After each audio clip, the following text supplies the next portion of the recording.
A very good morning to everyone. In this video, we will further study the lesson light. So let's begin it. Shadows in space eclipse. Shadows play an important role in the occurrence of eclipses. The eclipses are nothing but formation of shadows. There are two types of eclipses that occur in nature: solar eclipse and lunar eclipse. Let's study about solar eclipse. A solar eclipse occurs only a new moon day. This happens when the moon comes between the earth and the sun during their motion and the shadow of the moon falls on the earth. The moon blocks the sun and stops sunlight from reaching the earth. Thus, the shadow of the moon may fall on some parts of the earth. As shown in the picture, the moon, which is an opaque body, comes between the sun and the earth. The moon blocks the sunlight from reaching to the earth, and due to which the shadow of the moon may fall on some parts of the earth, and this phenomenon is known as solar eclipse. So this is all about solar eclipse. Lunar eclipse. A lunar eclipse occurs only on a full moon day.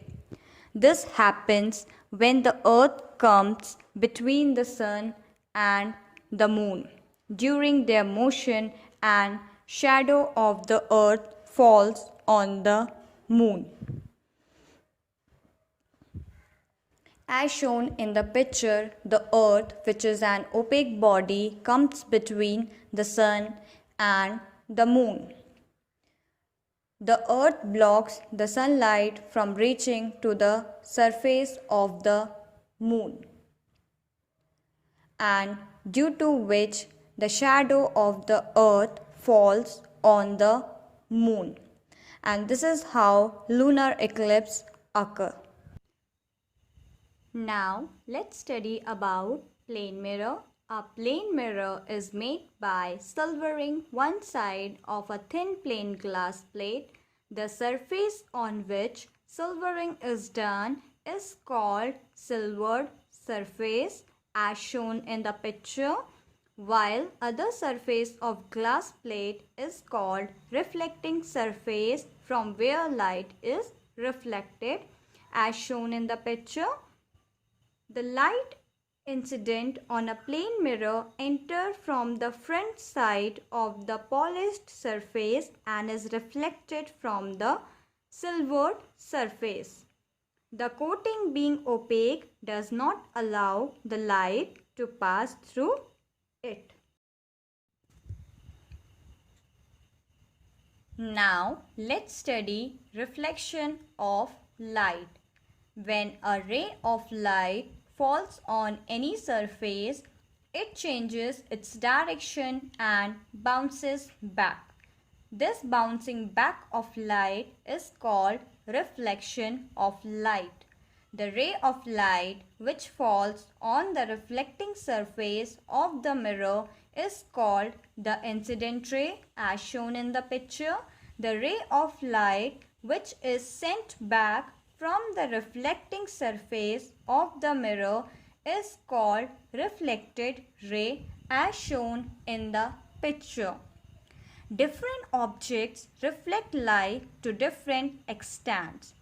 A highly polished and smooth surface, such as a plane mirror, reflects maximum light falling on it,